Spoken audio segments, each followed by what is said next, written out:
I'm one of the guys. I used to be a nurse. I made mistakes myself. I work on a place now in the University Hospital in Utrecht, where I work on patient safety. Het doel van vandaag is echt om awareness te creëren en om zaadjes te planten.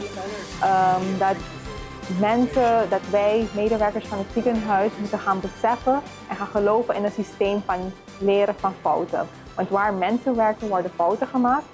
En we moeten het niet persoonlijk nemen als we een fout maken en het wordt gerapporteerd.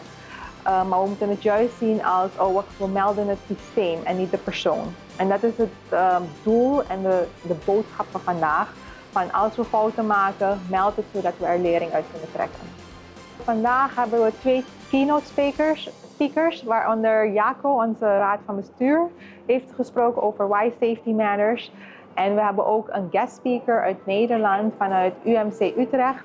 Die heeft gesproken over Don't Talk About Culture of Safety, maar hij is een specialist in kwaliteit en veiligheid. If you believe in something, if you feel passion for what you are doing, it's not that difficult to do so. So we are there every day again for the people of Aruba, for your colleagues. Kwaliteit is eigenlijk een containerbegrip. En waar het ons om gaat hier in het ziekenhuis is dat we er staan elke dag opnieuw voor de mensen die zorg nodig hebben, maar ook voor onze eigen mensen. En kwaliteit staat eigenlijk bij het zien wat er gedaan moet worden. En we hebben daar heel mooie regeltjes met elkaar en richtlijnen voor bedacht. Maar er gaat helaas af en toe wel iets fout en daar moeten we van leren. En waar we vandaag proberen aandacht van te krijgen is dat als het niet even goed gaat zoals het moet, dat mensen durven op te staan, dat ze erover durven te praten en dat we met elkaar gaan bespreken van wat is er niet goed gegaan en wat gaan we de volgende keer beter doen en hoe gaan we dat beter doen om te voorkomen dat het in de toekomst weer misgaat.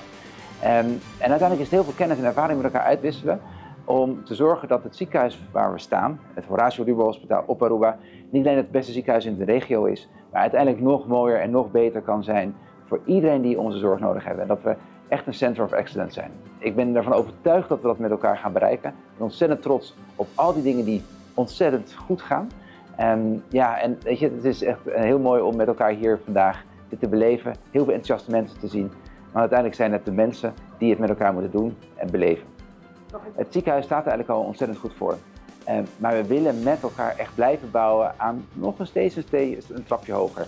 Om te zorgen dat we uiteindelijk hele veilige zorg krijgen die efficiënt is voor iedereen hetzelfde en toegankelijk. Past in onze visie, accessible healthcare for everyone. Zodat iedereen die zorg nodig heeft dezelfde kwaliteit, dezelfde service en dezelfde uitkomsten heeft. Het is een heel nobel streven, daar blijven we voor vechten. Maar ik vind het als directeur echt waard om daarin te investeren. En ik merk, zoals een dag van vandaag, dat er echt heel veel mensen met ons willen bouwen aan een hele mooie, veilige toekomst voor Aruba. Want uiteindelijk, we want to build a culture of safety together. En ook mijn quality team wil ik hartelijk bedanken voor het harde werk om deze dag te organiseren.